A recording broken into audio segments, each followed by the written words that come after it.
So Ageless Living is a clinic. The owner is Michael Forbes from Vancouver Island. And there is an Ageless Living clinic based in Vancouver Island. There is one in Langley, and then we are the physicians working at the Kelowna branch.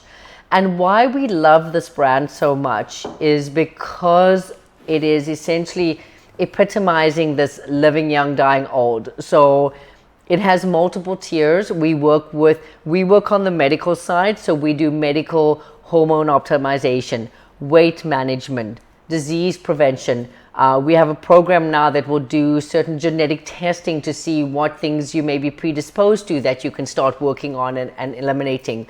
We also have the other components to that, in that we do skincare and anti-aging for the skin, which obviously is a big industry. And then the third component to that, which we're quite active about, is the biohacking. So with biohacking, these are things that may either happen in nature or you can recreate.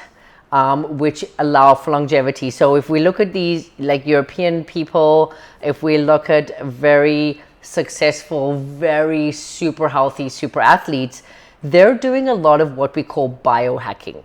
Okay. How do you spell it? How do you say it? biohacking, biohacking. Okay. Okay. And what the biohacking is doing is it's working on cellular levels. Now we're talking about high pressure oxygen. So this is why runners in Kenya and runners, let's say, in Northern Europe do really well, because they're running naturally in a high oxygen, like high pressure oxygen environment. So we're using systems to increase our body's natural ability to do things. Right. So that would be one example. Another one is a red light. We know that red light, which is like near ultraviolet, when you show red light to the body or to the skin or expose ourselves to it, increases the amount of energy that can go to our mitochondria. So mitochondria are, the little cells in our body, or the little chemicals in our body that carries the energy. So by exposing it to red light, it activates it and it gets our energy in our body naturally more active. So if my natural cells are more active in their energy state, I can do more, I can feel better, I can heal faster, I can train harder.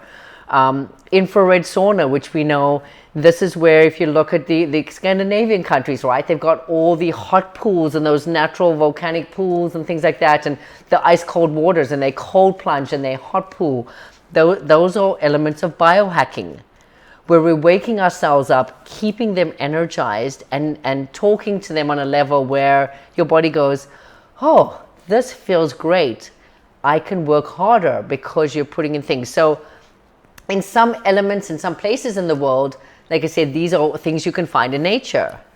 You can go probably to Scandinavia and walk from an ice cold lake probably into a nice warm geyser and alternate and do hot and cold plunge, which is really great for your body. In North America, however, obviously we're living in a very metropolis lifestyle, very busy lifestyle. So we have pods and mechanisms and things that are made that can mimic this. So we have a high pressure oxygen chamber where you're just lying in higher pressure. We're not giving you more oxygen. What we're doing is, by putting you under an appropriate amount of pressure that's not dangerous, the oxygen your body's taking in can be absorbed easier. So if I put more oxygen in my body for this hour, it's more likely able to do its job for the hour. It's going to heal up quicker. It's going to clean up cellular debris. It's going to do antioxidant stuff. Now we add to that what we call maybe brain tap. Brain tap is using different light waves and music and different sounds to allow our brain to get into different states.